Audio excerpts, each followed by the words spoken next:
it's a pretty simple statement to make, but I was just looking forward to watching Tyler Van Dyke sling the football around 30 or 40 times again against Washington State, and with Charleston Rambo not playing in the game, um, it would have given more opportunities for him to continue to develop the rapport and the chemistry with uh, the rest of the young wide receiver core that's going to come back with him next season. Yep, you got Romello Brinson, Jacoby George, Brashard Smith, guys like that. Um, I tell you this, Mark, I think it was the best decision though, because last time I sat in this chair, and at this exact time last week, we spoke about the fact that Miami had not had one of those 16 bowl game practices yet. So I was hoping that maybe we figure it out here soon because the game was next Friday, which would have been this upcoming Friday, and Miami had not had an organized practice yet. How are we going to go out here and try to play a bowl game when a couple other players, names not announced, tested positive, and then they were around another group of players so that they were around them, so that means they can't play either. We haven't had an organized practice yet. More than half the staff has accepted jobs at other places. Okay, the guy who was going to be our offense coordinator already took the offense coordinator job at SMU, and it has been there out at SMU working out with Rambo and Rob Likens is who I'm talking about. Rob Likens took the job at SMU as his offensive coordinator and passing game coordinator, associate head coach. He was supposed to be our offense coordinator for this bowl game, and he hadn't been on campus at Miami in weeks. So what were we going to do? So us stepping away, not taking it, the best thing that could happen. Now, unfortunately, Coach Cristobal was going to use this bowl game practice to be able to evaluate our roster. What's going on here? What do you bring to the table? Yeah, you're 6'4", or you're 6'5", or you look nice. How do you play football?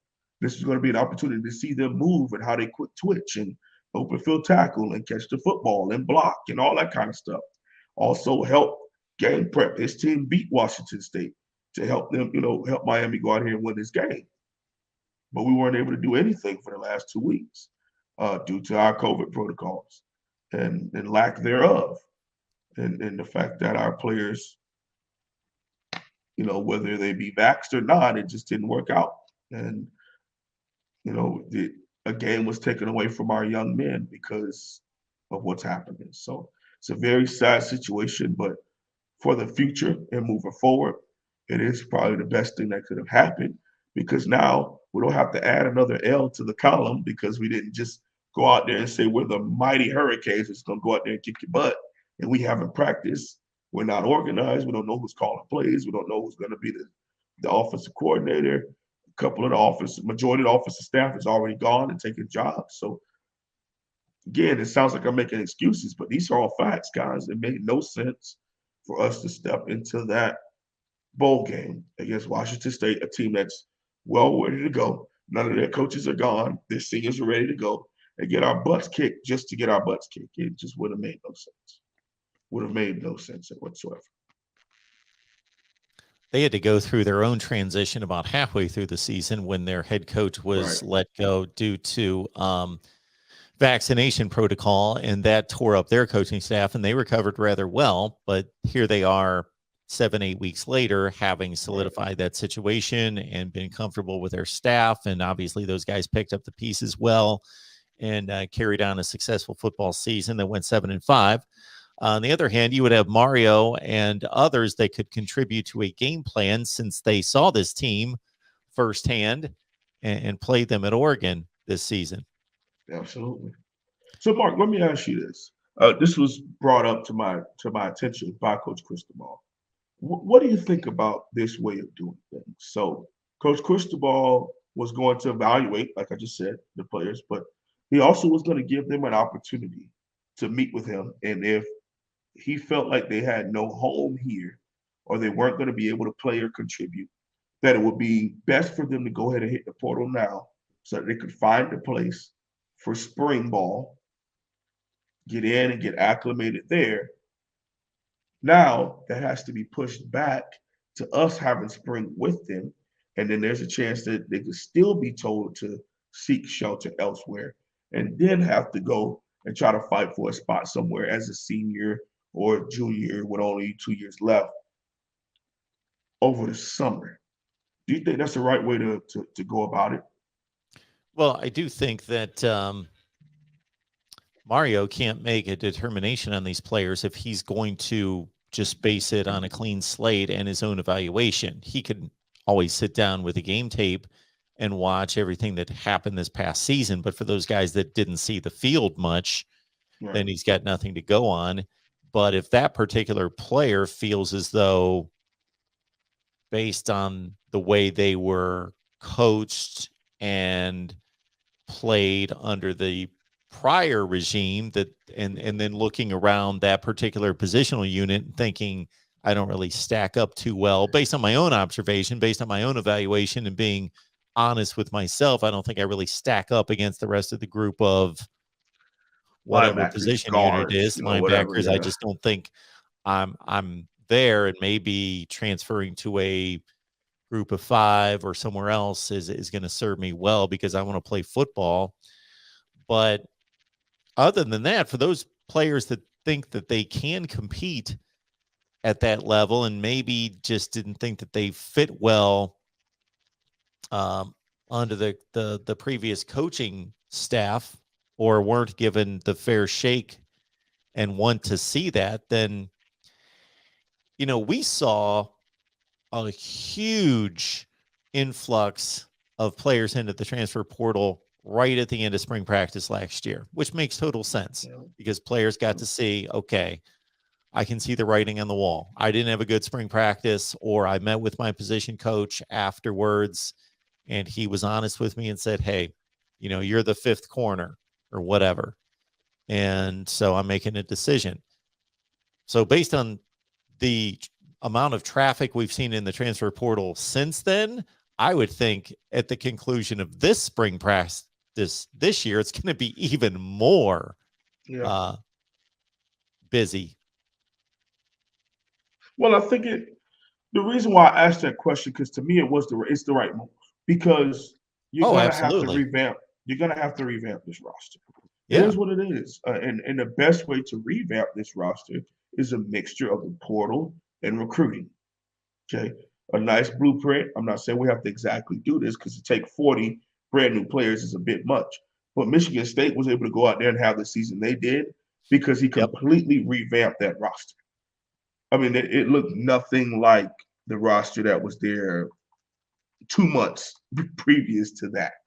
That's how fast nope, 40 new guys, a couple 21 new freshmen, 40 transfers, just a complete whoop, everything. Get this out of here. Meet with the young man. Hey, listen, unfortunately, I don't think that you're not going to be able to play here. I would love for you to go and find a home, somewhere we can help you as best as we can. But the portal, you'll be able to communicate directly with coaches on your own. You can move on. I think that's the best way to do it because we're going to have to need a new roster, man. We can't have, again, Mark, I've said for years, I think our starting 22, 11 on each side, pretty solid. Good enough to win the Coastal, good enough to be in conversation for the ACC at least. You start getting the 33s and 44s and 55s and 66s. Mm-mm. You start talking about guys that would be backups at FAU. Talking about guys that probably could start at Charleston Southern maybe. That was where we were starting to drift into with a couple of our scholarships that we were handing out. And again, it's not about being disrespectful to these young men. It's just calling a spade a spade. All right. It's not their fault that the University of Miami came and offered them a full-ride scholarship and they accepted it. I mean, why wouldn't you? If you know you're like a three-star guy and Miami's offering me, I would take it. No problem, no questions asked. But with the Miami that's elite, it wouldn't be that high. Okay, it wouldn't be that high. Wouldn't be that high a percentage of guys who you can argue shouldn't even have scholarships. That's really bad. And another thing Coach Cristobal talked about is not taking guys just to take numbers. That's not the right way to do it while we have a portal right here. I can take 9 or 15 high school guys and then have them on the back burner for a bit if need be, if they're good enough to win out the battles, so they can go out there. But I could go to the portal and get a guard who has experience who couldn't crack the depth chart at Kentucky or couldn't crack the depth chart at Auburn. So he's in the portal, and I can bring him down here, and he can contribute for us a little bit here, whether it be just a practice body or whether it be a rotational guy, as opposed to taking a 3-star who will never play or never start here and just have him come and be a practice dummy. There's just no need to do that. So when you talk about the third line on the depth chart, the fourth line, the fifth line, as you just did, you don't think that you would have that same evaluation of the players at North Carolina or Virginia Tech when looking at their third or fourth line on the depth chart? Absolutely. Okay. Like that, and of course. Not that they should be the standard because you want to pass them by, but right now that's who you're competing against to win the Coastal. Right. And you're right. I mean, of course, it's not like I always tell people, it's not NCAA where you're going to be the #1 recruiting class 16 seasons in a row and you got nothing but 5-stars on your roster. I'm not saying that, but you talk about the elite of the elite. Cam Kitchens only gets reps running down on special teams because he can't get on the football field on true starting downs. James Williams is a rotational guy because he's a 5-star, but he's making his runs going down as the gunner on punt because that's where he makes his bread and butter. You know, you talk about a guy like Reuben Foster at Alabama, 5-star, #1 inside linebacker in the country. He was running down on special teams for 2 whole years before he took a real starting defensive snap for Alabama as a true junior.